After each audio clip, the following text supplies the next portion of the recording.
नमस्ते दोस्तों, कैसे हैं आप सभी। तो मैं उम्मीद करती कि आप सब बहुत अच्छे होंगे। आज हम इस वीडियो में आपको जानकारी देंगे भगवान शिव के माता पिता कौन हैं और जानिए भगवान शिव के जन्म का रहस्य। तो इस वीडियो में आपको सारी जानकारी मिलेगी दोस्तों। तो इस वीडियो को एंड तक देखिए, बीच में स्किप न करिएगा। आइए हम शुरू करते हैं। वैसे तो भगवान शिव को अजनबा कहा जाता है और कहीं भी उनके माता पिता के संबंध में कोई वर्णन नहीं मिलता है, लेकिन मध्यावगत देवी महापुराण के अनुसार उनके माता पिता हैं और वो हैं देवी दुर्गा और सदाशिव। पुराण में ऐसा किस आधार पर कहा गया है और उसमें भगवान शिव के जन्म से जुड़े और कौन कौन से रहस्य बताए गए हैं, चलिए जानते हैं। वे इकलौते देव हैं जो साकार रूप और निराकार रूप दोनों में पूजे जाते हैं। भगवान शिव के माता पिता या उनके जन्म की जब बात आती है तो देवी महापुराण में शिव जी में इस बात का वर्णन मिलता है कि भगवान शिव अजमेर नहीं हैं। एक बार श्रेष्ठा को लेकर ब्रह्मा जी और विष्णु जी का झगड़ा हो जाता है। भगवान शिव जगदीश, महादेव और त्रिकालदर्शी जैसे कई नामों से जाने जाते हैं, जो इस बात की व्याख्या करता है कि भगवान शिव से बड़ा कोई भी देव या देवता नहीं है। वे इकलौते देव हैं जो साकार रूप और निराकार रूप दोनों में पूजे जाते हैं। शिव जी का एक भरा पूरा परिवार भी है और मान्यता है कि शिवलिंग में उनके परिवार का वास है।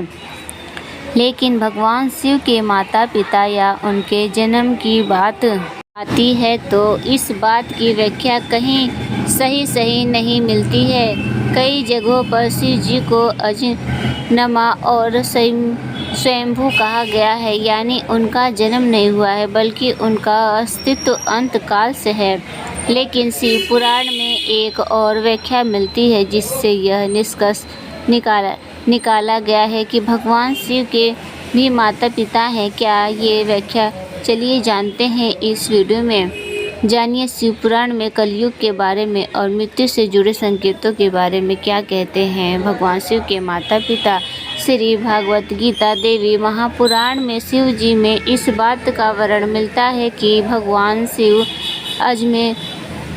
अजन्मे नहीं है बल्कि उनके माता पिता हैं। इस पुराण के अनुसार एक बार नारद जी ने अपने पिता ब्रह्मा जी से पूछा कि इस सृष्टि का निर्माण किसने किया है और भगवान विष्णु, भगवान शिव और आपके पिता कौन है। नारद जी के सवालों का जवाब देते हुए ब्रह्मा जी बोले, श्री दुर्गा देवी, अष्टग्रह देवी और पिता सदा शिव काल ब्रह्मा के योग से ही तीनों देव ब्रह्मा, विष्णु और महेश की उत्पत्ति हुई है।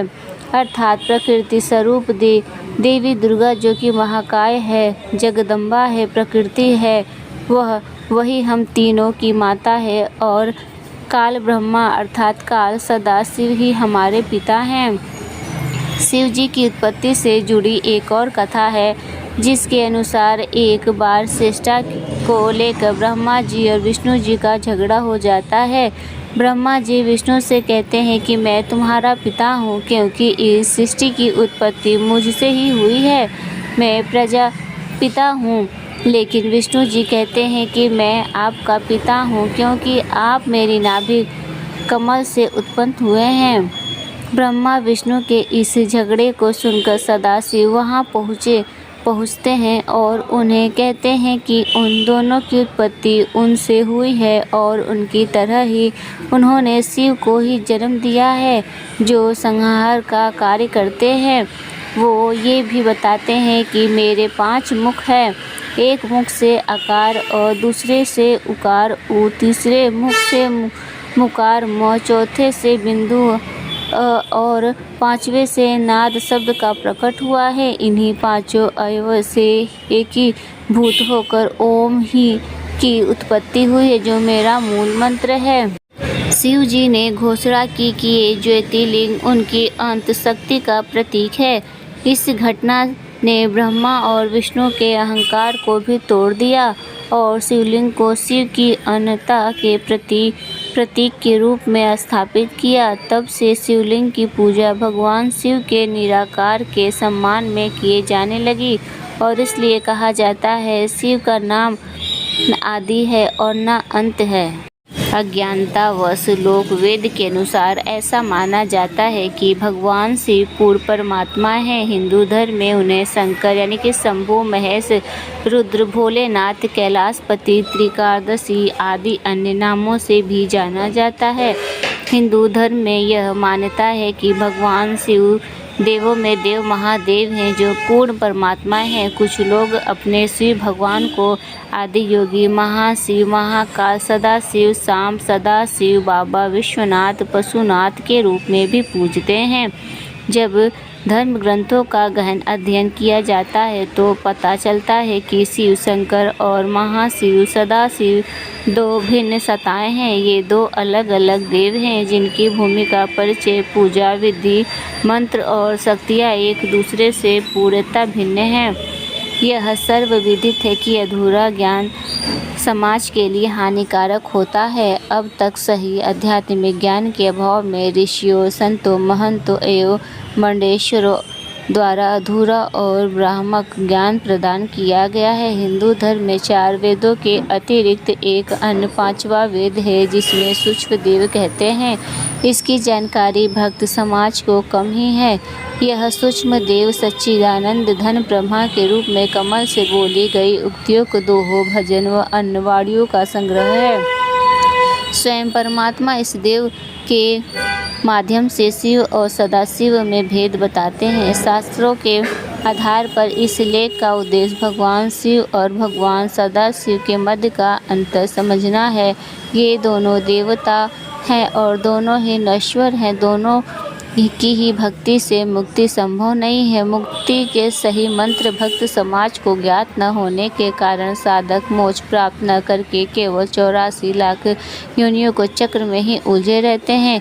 इन देवताओं के मूल मंत्र अलग अलग जिन्हें केवल तत्वदर्शी संत ही जानते हैं। वे सत्यपूर्ण परमात्मा, परम अक्षर ब्रह्मा, सत्य पुरुष के प्रतिनिधित्व होते हैं। ऐसे तत्वदर्शी संत जो वास्तविक नाम मंत्र बताते हैं उनमें ही साधक को 84 लाख योनियों के कष्ट से मुक्ति मिलती है और परम आनंदमय स्थान यानी कि सत्य लोक की प्राप्ति होती है। किसी भी धर्म में धर्म गुरु की भूमिका महत्वपूर्ण होती है। हिंदू धर्म में भी धर्म गुरु की भूमिका महत्वपूर्ण है क्योंकि वे धार्मिक और आध्यात्मिक मार्गदर्शन देते हैं। आध्यात्मिक रहस्य बहुत गुण होते हैं, इसलिए अगर उन्हें ठीक से न समझाया जाए तो समाज में भ्रामक जानकारी फैलती है तो शास्त्र विरुद्ध होती है। नकली धर्म गुरु स्वयं ज्ञान न होते हुए भी लालच में गुरु पद पर बैठकर कई बार गलत जानकारी से जनता को भ्रमित कर देते हैं जिससे अध्यात्म का स्वयं ही बिगड़ जाता है। इस लेख का उद्देश्य उलझे आत्मिक ज्ञान को सुलझाना है। सदियों से भक्त समाज में शिव और सदाशिव, महाशिव में अंतर को लेकर रहस्य बना हुआ है। वर्तमान के मंडेश्वर संत और महंत सदियों से गलत ज्ञान का प्रचार कर रहे हैं जो कि पूरी तरह से मनमाना है तथा प्रामाणिक ग्रंथों के अनुसार भी है। उनके द्वारा दिए गए बयान कुछ इस प्रकार हैं। तो दोस्तों, हमारे द्वारा दी गई ये जानकारी आपको कैसी लगी कृपया कमेंट बॉक्स में ज़रूर बताएं। वीडियो पसंद आए तो वीडियो को लाइक करिए, चैनल को सब्सक्राइब करना ना भूलें। फिर मिलते हैं हम नेक्स्ट वीडियो के साथ, तब तक के लिए धन्यवाद।